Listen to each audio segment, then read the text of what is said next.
नमस्कार, मैं हूं माही सिंह और आप देख रहे हैं नेक्स्ट 9 न्यूज। आज बात करने वाले हैं उत्तर प्रदेश की सियासत में, लेकिन उससे पहले जानेंगे कि बीते लोकसभा चुनाव में कई ऐसी पार्टियां रही हैं जिनको बड़ा झटका लगा था, जिसमें स्वामी प्रसाद मौर्य, पल्लवी पटेल का नाम ले लिया जाए, संघमित्रा मौर्य, बृजभूषण शरण सिंह और वरुण गांधी जैसे नाम शामिल हैं, जिनको कहीं ना कहीं इस बार के लोकसभा चुनाव में झटका लगा। लेकिन वहीं अगर स्पेसिफिक बात किया जाए स्वामी प्रसाद मौर्य को लेकर, तो स्वामी प्रसाद मौर्य जिस तरीके से अपनी पार्टी को बचाने के लिए लगे हुए थे, अकेले चुनावी मैदान में भी उतरते हैं, लेकिन उसका कोई फायदा देखने को नहीं मिलता है। लेकिन उसके साथ ही अगर बात कर लिया जाए कि इस बार मायावती के साथ गठबंधन में आने की जो उनकी अटकलें हैं लगाई जा रही हैं, कितना वो सच है, कितना झूठ, आज इन्हीं मुद्दों पर चर्चा करेंगे और जानेंगे कि आखिरकार स्वामी प्रसाद मौर्य क्यों मायावती का रुख करना चाहते हैं। दरअसल 25 सालों तक दोनों ने एक दूसरे के साथ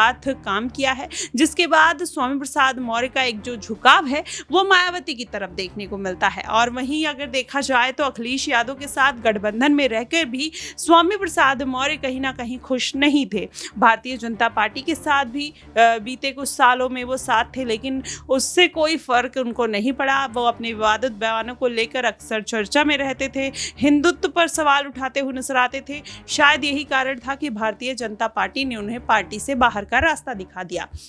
अखिलेश यादव के साथ आते हैं, तमाम लगातार विवादित बयान देते हैं। अखिलेश यादव काफ़ी समय तक उनको अपनी पार्टी में जगह तो देते हैं, लेकिन जब स्वामी प्रसाद मौर्य लगातार विवादित बयान देने लगते हैं, तब कहीं ना कहीं अखिलेश यादव उनको पार्टी से बाहर का रास्ता दिखा देते हैं। वहीं पल्लवी पटेल को भी लेकर ऐसी खबरें आने चालू हो गई थी। पल्लवी पटेल ने भी पीडीए के नारे को लेकर कहीं ना कहीं अखिलेश यादव पर धावा बोला। उसके बाद पीडीएम का मोर्चा लेकर ओवैसी के साथ गठबंधन में चली गई। तो ऐसे में माना ही जा रहा है कि अब स्वामी प्रसाद मौर्य और पल्लवी पटेल अपनी पार्टी का रुख बचाने के लिए, अपनी पार्टी का अस्तित्व बचाने के लिए मायावती का रुख कर सकते हैं। हालांकि देखा जाए तो पल्लवी पटेल भी बार बार यही चाहती थी कि मायावती उनको अपनी पार्टी में शामिल कर ले। और वहीं अगर बात किया जाए स्वामी प्रसाद मौर्य की, तो कहीं ना कहीं मायावती के साथ जाने की अटकलें उनकी पहले से ही लगाई जाती रही है, क्योंकि अगर पूरा एक सिनेरियो समझा जाए तो वहां पर स्वामी प्रसाद मौर्य लोकसभा चुनाव में एक दिन पहले प्रेस कॉन्फ्रेंस करते हैं, उसमें साफ तौर पर कहते हैं कि वो स्वामी प्रसाद मौर्य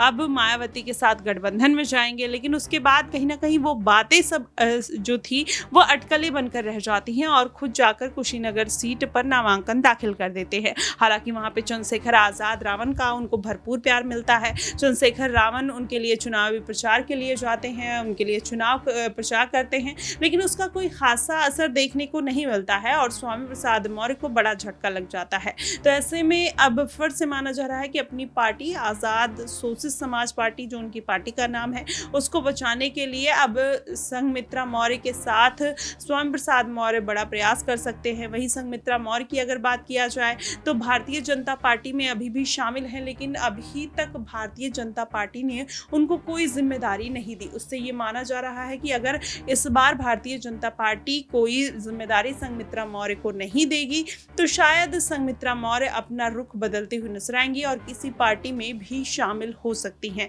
अभी इस तरीके की खबरें निकलकर सामने आ रही हैं। देखना दिलचस्प होगा कि आखिरकार मायावती स्वामी प्रसाद मौर्य को कोई पद देती हैं। हालांकि बीच में ये अटकलें लगाई जा रही थी कि कटहरी सीट से हो सकता है कि स्वामी प्रसाद मौर्य को मायावती कोई बड़ी जिम्मेदारी देते हुए नजर आए, लेकिन वो सारी अटकलें तब खारिज हो गई जब कटहरी सीट पर अमित वर्मा को मायावती प्रत्याशी के तौर पर उतार देती हैं। अब ऐसे में कुछ सीटें बची हैं, क्या मायावती उसमें स्वामी प्रसाद मौर्य को जगह देंगी या फिर स्वामी प्रसाद मौर्य आने वाले 2027 के विधानसभा चुनाव का इंतजार करते हुए नजर आएंगे। हालांकि अगर दोनों साथ आते हैं तो जाहिर तौर पर इसका फायदा दोनों पार्टियों को देखने को मिल सकता है। फिलहाल देखना दिलचस्प होगा कि आखिरकार मायावती साथी है, चंद्रशेखर आजाद रावण स्वामी प्रसाद मौर्य को कोई बड़ी जिम्मेदारी देते हुए नजर आ सकते हैं। आपको क्या कुछ लगता है, आप हमें कमेंट बॉक्स में जरूर बताइएगा। फिलहाल के लिए बस इतना ही। देश और दुनिया की तमाम खबरों के लिए हमारे साथ बने रहिएगा नेक्स्ट 9 न्यूज पर।